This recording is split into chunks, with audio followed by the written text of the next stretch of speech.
Today, we're going to be talking about having some flexibility. So, one thing that I do for this podcast is I plan out episodes ahead of time. So, I know what episode 8 today was going to be. I know 9, 10, 11. Like, I have tons of ideas laid out.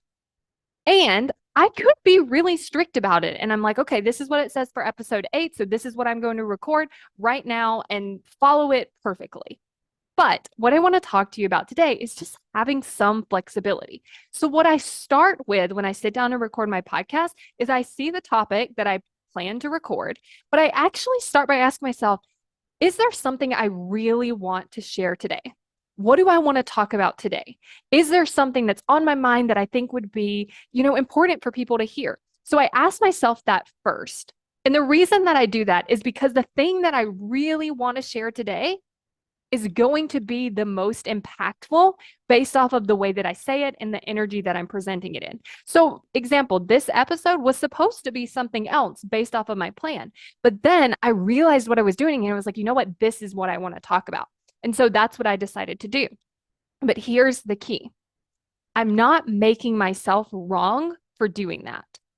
So a lot of times if we say, okay, this is what I'm going to do, I'm going to record episode 8 and it's going to say this, and then we don't do it, our brain can often judge us. And it's like, no, you're supposed to be doing that. And you're supposed to be making sure that you're following the plan and things are going to be out of order and all of this kind of stuff. But there are some times where you want to be flexible, especially when it comes to creativity. Because again, I could have 100% recorded that episode. I know some things I want to say. It would have been wonderful. But for me and my creativity, what's also very fun is saying the thing that I really want to say right now. So I want to encourage you to look at some places where you might want to be more flexible. And then you can start bringing that kind of inspired energy into the things that you're creating.